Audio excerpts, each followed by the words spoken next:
Hola, buen día. Tenemos la oportunidad de poder brindarle este tema de clase que es Historia de la Seguridad y Salud en el Trabajo.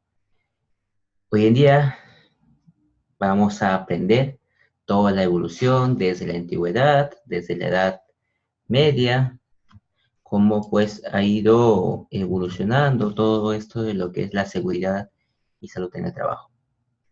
Mi nombre es Juan Carlos Astubilca y estaremos en todo este capítulo que acabo de mencionar.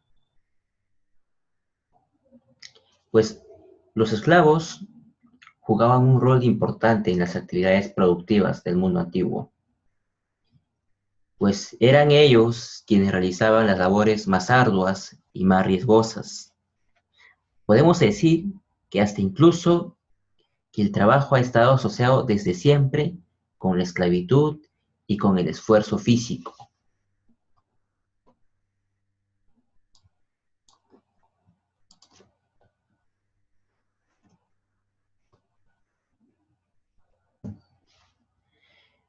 Muchos de nosotros conocemos esta pirámide, ¿cierto? Egipto es una de las civilizaciones del mundo antiguo que ha tenido destacables innovaciones en materia de seguridad y salud en el trabajo. Por ejemplo, la imagen muestra las pirámides. Para poder desarrollar estas pirámides se han utilizado arneses, sandalias, andamios como implemento de seguridad. Dichos dispositivos eran utilizados por los esclavos que se dedicaban a construir estas pirámides y esfinges que adornaban la urbe egipcia.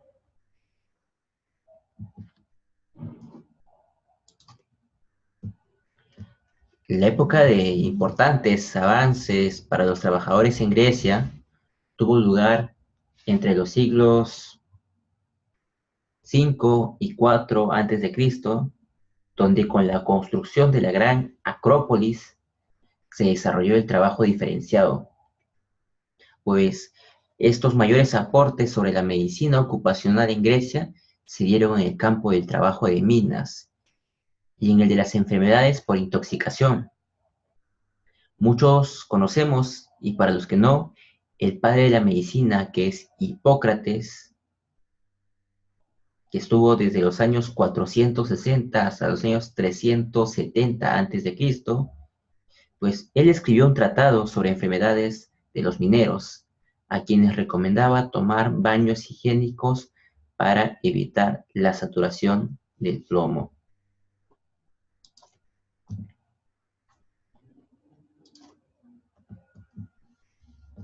Entonces, sabemos ya que el padre de la medicina es Hipócrates y sus tratados. Pues en esta diapositiva vamos a ver la evolución de la seguridad y salud en el trabajo desde los años 384 antes de Cristo. Recordemos que los años antes de Cristo han venido retrocediendo.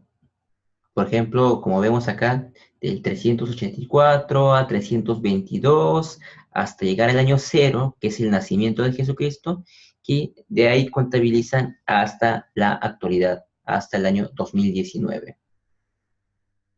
Pues en el año 384 hasta el año 322 a.C., contábamos con un filósofo que era Aristóteles, que era un naturalista griego, que también fue parte de la intervención para la salud ocupacional, pues en su época.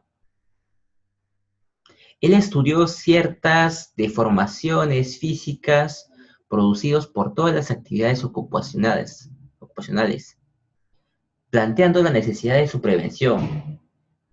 Aristóteles también investigó enfermedades producidas por intoxicaciones con plomo. Nuevamente, recapitulemos. Las enfermedades producidas por intoxicación de plomos se producían en trabajos de mina. En el año 62 hasta el año 113, porque ya pasamos ya el año cero, ahora estamos hablando después de Cristo, en Roma, la intoxicación por mercurio fue descrita por Plinio y Galeno, Estos dos, Plinio y Galeno, hicieron referencia a los peligros del manejo del azufre y el zinc. Ellos enunciaron varias normas preventivas para los trabajadores de minas de plomo y mercurio. Por ejemplo, recomendaron a los mineros el uso de respiradores fabricados con la vejiga de animales. Entonces, ya los respiradores ya se venían usando desde el año 62 hacia adelante, con estos dos grandes personajes que son Plinio y Galeno. Les pido que tomen apunte. Y pues siendo Roma la cuna del derecho y la jurisprudencia, además de las leyes de conducta y de protección de los bienes privados, también estos se tomaron medidas legales sobre la salubridad, como la instalación de baños públicos y de protección para los trabajadores.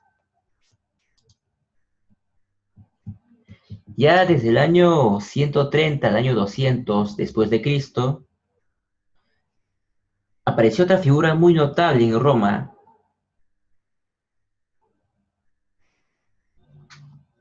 que después de Galeno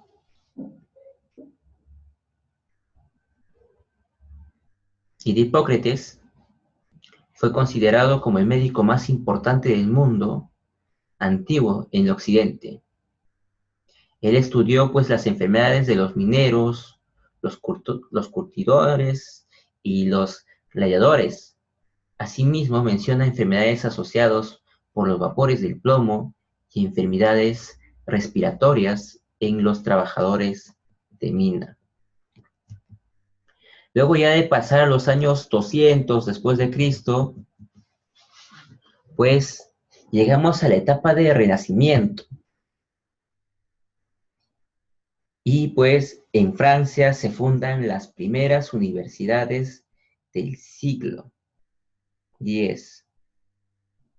Y también surgen las primeras leyes que protegen a los trabajadores. Serían estas leyes que se apuntalan los primeros avances hacia la formalización de la seguridad laboral. Ya estando en el Renacimiento, del año 1413 a 1417, se dictaminan las ordenanzas de Francia que velan por la seguridad de la clase trabajadora. En 1473, en Alemania, se publica un panfleto elaborado por Ulrich Eyerbach que señala algunas enfermedades profesionales.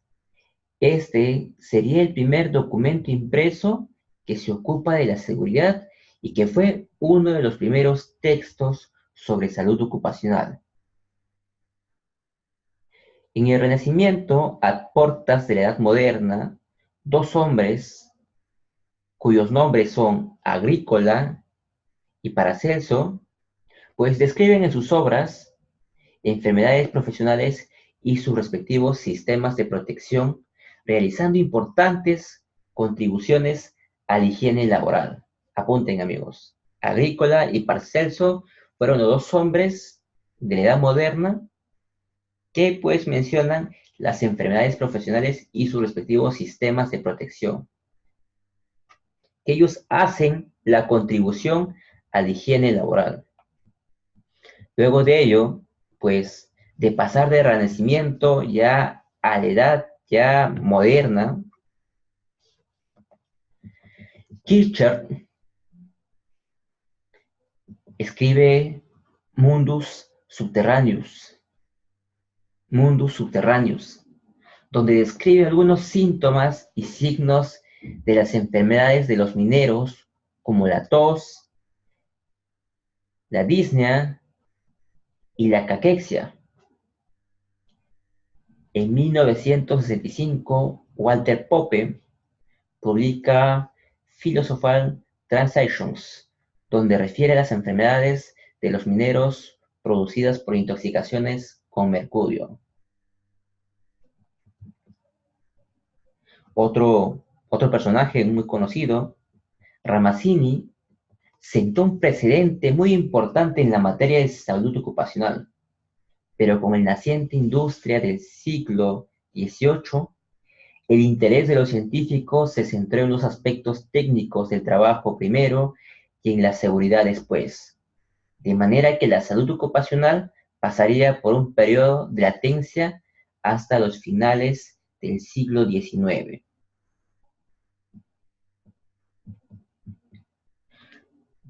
Vamos a ir un poco hacia la revolución industrial, hablando desde el año 1500 hasta el siglo XVIII,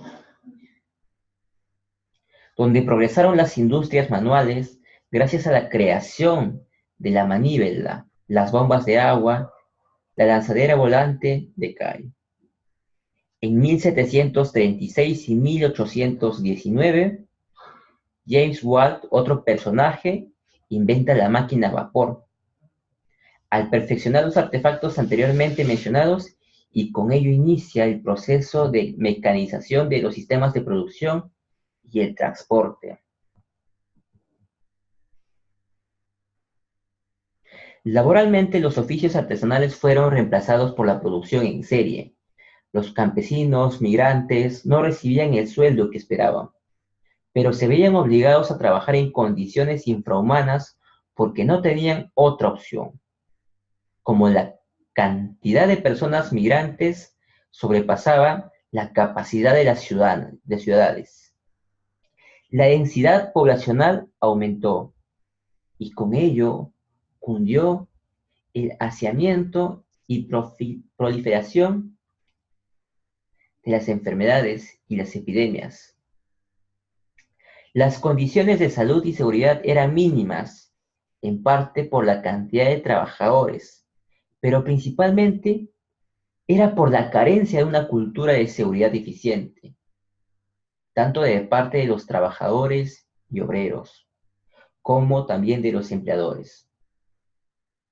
Las 2/3 partes de los obreros eran mujeres y niños, que además de ser explotados, no se le brindaban las condiciones de seguridad necesarias, de modo que muchos de estos niños y mujeres sufrían lesiones, mutilaciones o bien morían en accidentes trágicos pero recurrentes.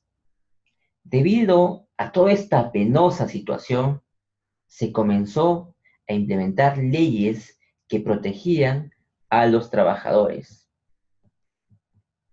Ya a los años 1778, en España, Carlos III dio el edicto de protección contra los accidentes. Brindemos un aplauso para este amigo Carlos III. En 1802, el Parlamento inglés da la reglamentación de trabajo en fábricas que limita la jornada laboral y fija niveles mínimos para la higiene, la salud y la educación de los trabajadores. En 1828, Robert Owen pone en marcha un programa para el mejoramiento ambiental, educacional y moral de los trabajadores. 2 años más tarde, Robert Baker propuso que un médico debería hacer una visita diaria a las fábricas. Ya estando en los años 1841, pues surge la Ley de Trabajo para Niños. Y en los años 1844 aparecen estas leyes que protegen a las mujeres. En Manchester, las máquinas operaban sin protección y no sería hasta 1877 que se ordenó colocar resguardos a las máquinas. Leyes similares ya se contemplaban desde 1855, aspectos tales como la ventilación y protección de túneles en desuso, la señalización, el uso de manómetros y válvulas adecuadas para las calderas de vapor, y la exigencia de indicadores y frenos en caso de dispositivos para levantar equipos. Un personaje, Karl Marx y Friedrich Engels,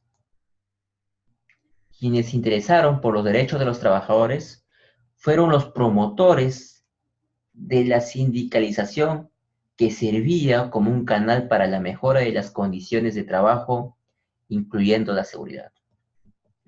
El 4 de mayo de 1886 tuvo lugar la Revuelta de Chicago, que culminó con el justo establecimiento de las 8 horas de trabajo.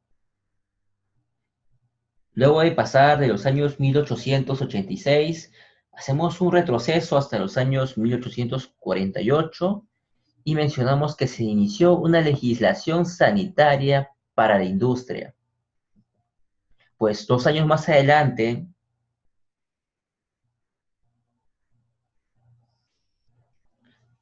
comenzaron las inspecciones para verificar el cumplimiento de las normas que se tendría un sustento legal. En 1867 se promulgó una ley que fue nombrada a los inspectores en las fábricas. En 1868 aparecen las leyes de compensación del trabajador. Max Born funda el primer instituto de higiene en Múnich en 1875. Recuerden, Max Born funda el primer instituto de higiene de Múnich en 1875. En 1874, Inglaterra y Francia fueron los países que lideraron la formalización de la salud y la seguridad ocupacional en Europa. Ya estando en los años 1890, se generaliza en todo el mundo la legislación que protege a la sociedad y a los trabajadores contra los riesgos laborales. Y ya en 1911, el estado de Wisconsin aprobó la primera ley que regula la indemnización al trabajador. Pasando todo el proceso de la revolución industrial,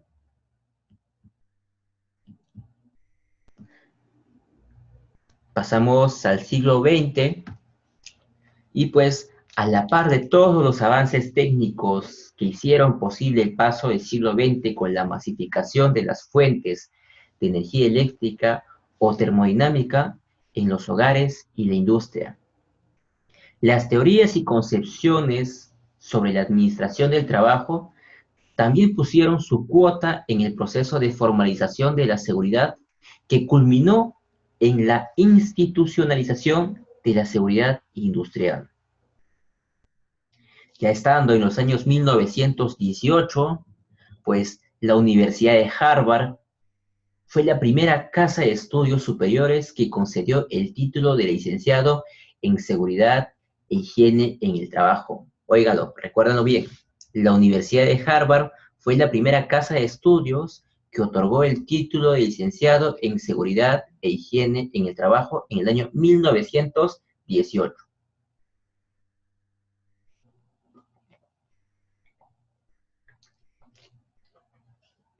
En ese año de 1918 empieza a funcionar la OIT. ¿Pero qué es la OIT? La Organización Internacional del Trabajo.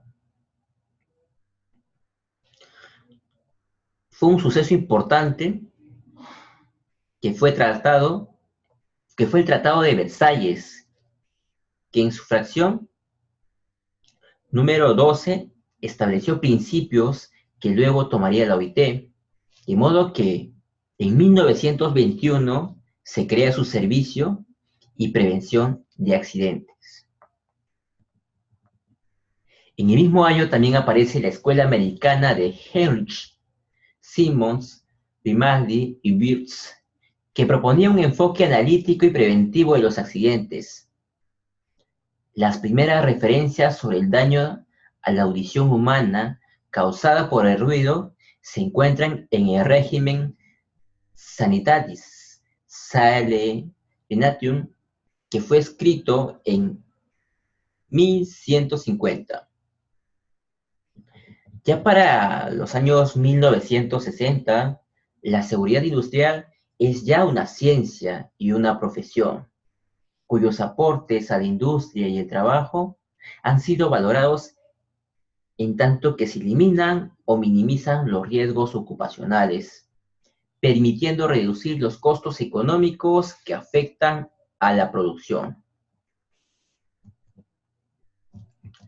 En la actualidad, la seguridad y salud en el trabajo viene generando gran interés de parte de los empresarios, los trabajadores y políticos. En particular, los gobiernos han invertido mucho dinero en la difusión de normas de seguridad y en la inspección periódica de las empresas, fábricas e industrias a través de diversos organismos de control. Espero que todo este acontecimiento y todo este desarrollo de este capítulo les haya servido de mucho y pues que hayan anotado cada uno de los años temas muy importantes y felicitar a estos personajes que hace muchos años han venido fomentando todo este desarrollo de la seguridad y salud en el trabajo. Mi nombre es Juan Carlos Astubilca y nos vemos en un siguiente video.